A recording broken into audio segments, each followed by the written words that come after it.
El final de la Vuelta marca cada año la recta de meta de la temporada, a la que tan solo le resta ya una gran clásica de prestigio, el último monumento de la temporada y Lombardía, que se disputa, como saben, sobre hojas muertas. Y, cómo no, los mundiales. Por primera vez este año en África, en altitud, en Ruanda, algo que ha hecho renunciar a la ronda española a muchos de los que hubieran sido los grandes favoritos para estar aquí. A esos mundiales le dedicamos nuestra sección de noticias de este mes, que ha elaborado un maestro en nuestro oficio, que nos ha dejado huérfanos en esta vuelta de su particular e inconfundible moto, Juan Carlos García.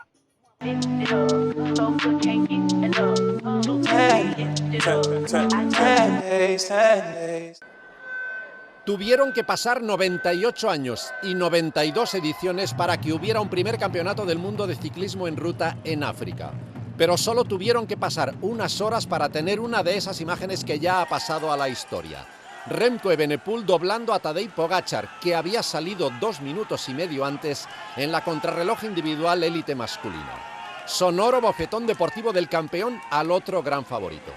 Porque una contrarreloj de 40 kilómetros con principio y final en Kigali, la capital de Ruanda, con hasta 4 ascensiones, incluido el tramo adoquinado de Kimiurura cerca de meta, parecía ideal para potenciar la candidatura de Pogačar y equipararla con Evenepoel. Pero Remco solo necesitó un cuarto de hora para dejar claro que el título seguiría siendo suyo. Después de los primeros 10 kilómetros ya aventajaba en 45 segundos a Pogačar. A la espera de nuevas referencias, la posibilidad de ver al belga doblando al esloveno estaba abierta. De hecho, Evenepoel hubiera doblado a todos menos a uno, a Jay Vine. El australiano quedaba a 1.14 y sumaba la primera plata en la cronoélite masculina de un mundial para Australia, un país que solo había sumado oros, pero tantos como 5.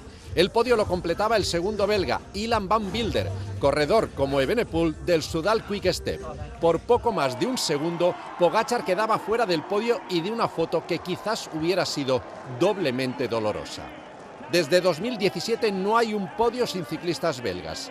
Y desde 2016 con Jonathan Castroviejo no hay un podio con presencia española. El campeón de España en ruta, Iván Romeo, acababa 11º a casi 4 minutos de Evenepoel y Raúl García Pierna 18º a 5 minutos. Después del australiano Michael Rogers y el alemán Tony Martin, Remco Evenepoel es el tercero que gana 3 mundiales seguidos. Y queda a las puertas de los 2 que han llegado a sumar 4 títulos, aunque ninguno los consiguió seguidos, Tony Martin y Fabián Cancellara.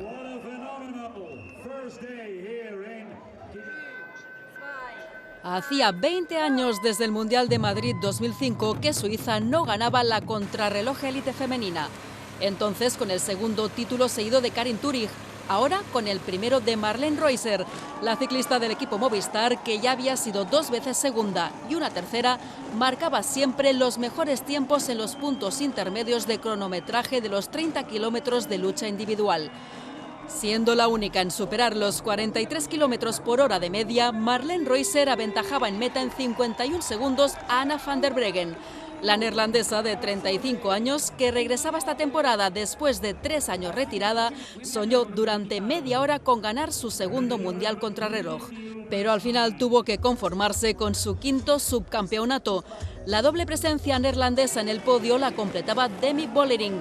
La ganadora de la Vuelta a España, segunda en la crono del Mundial del año pasado, repetía podio pero bajando al 3er escalón. Si Suiza con Marlene Reusser ganaba la crono del Mundial 20 años después, esos mismos años ha tardado España en volver a tener una corredora entre las 10 mejores. Pero con una diferencia, en 2005 Johanne Sommerriba era segunda y en Ruanda Mireia Benito, en su segundo mundial, lograba una meritoria 10ª plaza a 2 minutos y medio de Marlene Reusser.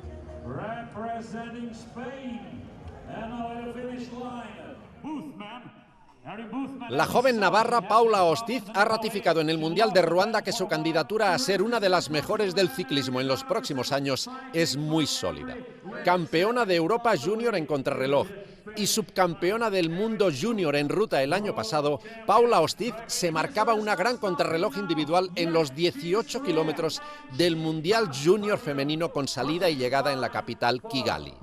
Tanto que solo la superaba la neerlandesa Megan Arens. Paula Ostiz quedaba a 35 segundos y salvaba por 2 la segunda plaza ante la noruega Giesinger. Alejandra Neira, que le había ganado a Paula Ostiz la crono junior del Campeonato de España, acababa 17ª en el Mundial. El Mundial de Ciclismo en Ruta de Ruanda cruzaba su Ecuador con la prueba mixta de contrarreloj. 3 hombres primero y 3 mujeres después recorrían el circuito de 21 kilómetros. Iván Romero, Héctor Álvarez y Raúl García Pierna mantuvieron siempre la quinta plaza. Después el relevo femenino perdía una plaza, superado por Alemania. Entre otras cosas porque solo Mireia Benito completaba el recorrido sin problemas. Paula Blasi sufrió una caída y Usoa Ostolaza sufrió mucho para cruzar meta. El oro, segundo seguido, era para Australia, la plata para Francia y el bronce para Suiza. La sexta plaza de España es la mejor de siempre en una modalidad que solo se ha disputado 6 veces.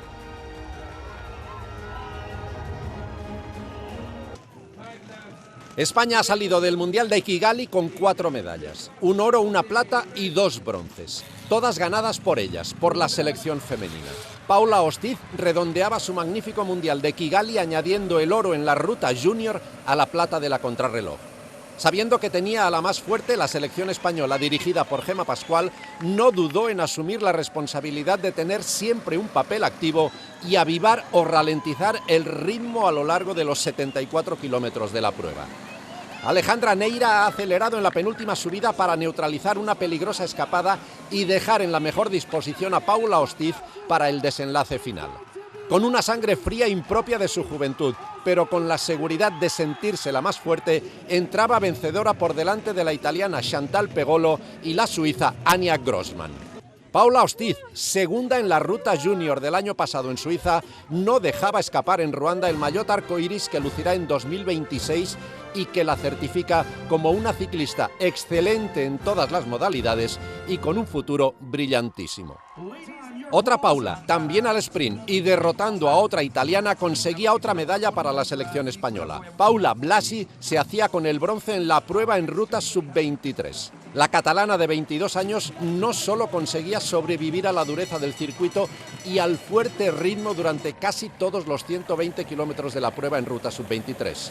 Además, Blasi tuvo un papel activo en buena parte de la carrera. Tan exigente fue la prueba que solo la acabaron 35 de las 85 ciclistas que tomaron la salida. Y Paula Blasi fue la única de las 4 españolas que llegó a meta. Las fuerzas no le dieron para pelear por la victoria, que fue para la francesa Zélia Guéry, por delante de la eslovaca Victoria Blajonova, subcampeona también en la contrarreloj, pero sí le dieron a Paula Blasi para llevarse el bronce contra la italiana Eleonora Chiabocco. Llegada de auténtica photo finish que confirmaba el bronce para la española. También con medalla cerraba la selección española la última carrera femenina del Mundial de Kigali. Pero un bronce diferente, conseguido por una gran veterana, Mavi García, que a sus 41 años y en la parte final de su trayectoria siente que es el colofón perfecto a una gran carrera. Después de un arranque tranquilo, las ciclistas españolas no solo supieron estar atentas a los movimientos en carrera, sino que estuvieron presentes en todos los cortes que podían llevar a las medallas. Primero con Mireia Benito, gran mundial el suyo, y después, a 2 vueltas para el final, la propia Mavi ha hecho la selección definitiva. Soñó con el oro, pero el muro adoquinado de Kimi Urura le dijo que tendría que conformarse con la tercera plaza. El oro, gran sorpresa porque no entraba en casi ninguna quiniela, fue para la canadiense Madeleine Valliere, que pudo disfrutar de la victoria porque la neozelandesa Fisher Black entraba a 23 segundos. 4 por delante de Mavi García, que por momentos soñó con la plata y otros con no perder el bronce porque por detrás apretaba la suiza Elisha Bey. La selección española masculina tuvo que conformarse con la sensación de ser de las más fuertes en categoría junior y en sub-23 y de tener una cantera que hace soñar con un futuro brillante, pero sin el consuelo de ver cómo varias opciones de medallas se quedaban sin premio por diferentes razones. Faltando pocos kilómetros para el final de la prueba junior, España tenía 2 serias bazas para estar en el podio. Javier Cubillas y Benjamín Noval viajaban con el francés Johan Blanc en persecución del británico Harry Hudson. No solo parecía segura una medalla, sino que Noval daba la sensación de ser el más fuerte de todos. Pero en una curva miró para atrás buscando la colaboración del ciclista francés y lo que encontró fue una valla que lo mandó al suelo y al traste sus opciones. El británico Hudson ganaba por delante del francés Blanc y tercero llegaba el gran favorito, el polaco Jakowiak. Las fuerzas solo le daban a Javier Cubillas para ser 15º a medio minuto y el amor propio le daba a Benjamín Noval para completar la carrera aunque fuera a casi 6 minutos. En sub-23 España ha sido con diferencia la mejor selección, metiendo 3 corredores entre los 10 primeros pero ninguno en el podio. Después de romper la carrera y rodar en solitario, Héctor Álvarez ha sido atrapado por el pequeño grupo del que parecía claro que iba a salir el ganador. Grupo en el que no estaba el gran favorito, el belga Jarno Vidar. Tanto había gastado Héctor Álvarez que vio impotente cómo se iban por delante 3 corredores que le apartarían de la medalla. El italiano Lorenzo Fin dejaba claro que será uno de los nombres del futuro porque sumaba el oro mundial en sub-23 al que el año pasado había conseguido en categoría junior. La plata irá para Suiza con Ian Huber y el bronce para Austria con Marcos Kretel. Héctor Álvarez llegaba cuarto, Pau Martí sexto y Adrià Pericas noveno, completando una gran participación pero sin medalla. Y llegó el gran día en Kigali, en la capital de Ruanda. El fin de fiesta con la prueba reina, la élite masculina en ruta. 267 kilómetros, casi 6.000 metros de desnivel positivo que han convertido el primer mundial en suelo africano en un infierno que solo han completado 30 de los 160 ciclistas que han tomado la salida y en uno de los mundiales más duros de la historia. Los ruandeses se han echado a la calle para no dejar prácticamente ni un metro libre entre aficionados a lo largo de las 15 vueltas al circuito y de la subida al Monte Kigali. Raúl García Pierna era el ciclista del equipo dirigido por Alejandro Valverde que conseguía meterse en la casi inevitable escapada de cada carrera y de cada mundial. Escapada a la que nunca dejaron ilusionarse, porque la ventaja estaba casi siempre por debajo de los 3 minutos. Aunque otras selecciones asomaban de tanto en tanto al frente del pelotón, era sobre todo Bélgica la que quería llevar la voz cantante, marcando el ritmo que a priori mejor le iba a Remco Evenepoel. Las vueltas al circuito maduraron al pelotón. La subida al Monte Kigali lo dinamitó. En realidad lo hizo el de casi siempre, Tadej Pogačar. A ritmo, sin levantarse del sillín, a 104 kilómetros de meta, desnudó la candidatura de su gran rival, Remco Evenepoel, el hombre que le había sacado los colores doblándolo en la contrarreloj. Gran réplica de Juan Ayuso, que consiguió llegar a rueda del esloveno. Después lo hacía el mexicano Isaac del Toro. 3 corredores del mismo equipo, el Emirates, aunque solo 2, Pogačar y del Toro, seguirán juntos el año que viene. Precisamente al llegar, el mexicano intercambia unas palabras con Pogačar y no con Ayuso. Poco después, en el durísimo muro de Kigali, a 100 de meta, Ayuso, impotente, ve marchar a los 2 y casi a sus opciones de medalla. Con Pogačar lejos de su alcance, a Evenepoel se le juntan la falta de fuerzas y una bici que le falla. Hasta se baja de ella. El cruce de cables es tal que parece a punto de enviarlo todo a paseo. Isaac del Toro, más que un rival, un gregario, colabora con Pogačar todo lo que puede. A 66 de meta no puede más. Pogačar, que el año pasado, camino de su primer título en Zúrich, se iba en solitario a 50 kilómetros de meta, afrontaba una aventura aún mayor. Nada descabellado, pero sí la escapada en solitario más grande para ser campeón del mundo desde 1968. Entonces el italiano Vittorio Adorni se marcó los últimos 99 kilómetros sin compañía y ganó por casi 10 minutos.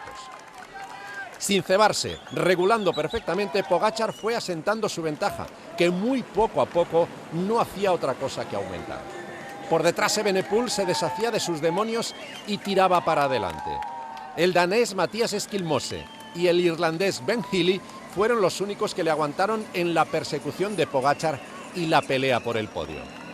Tadej, que no vio nunca peligrar su triunfo, pudo disfrutar de los últimos kilómetros antes de levantar los brazos y celebrar su segundo título mundial. 1 minuto y medio después llegaba Evenepoel. De uno en uno entraban Ben Healy tercero y Esquilmose cuarto. Juan Ayuso era octavo, misma posición que el mejor español el año pasado, Enric Mas, que también es la mejor de un ciclista español en el Mundial desde que el ahora seleccionador Alejandro Valverde ganara el Arco Iris en 2018. Después de la exhibición en la contrarreloj, a Evenepoel le tocaba digerir la decepción de la ruta. El ambicioso belga soñaba con repetir el glorioso doblete de los Juegos Olímpicos. Pero en Kigali, Remco tuvo un rival que no estuvo en París. Tadej Pogačar, el primer hombre en ganar 2 años seguidos el Tour y el Mundial. El ciclista al que hoy por hoy solo él mismo puede apartar de seguir agrandando una enorme leyenda.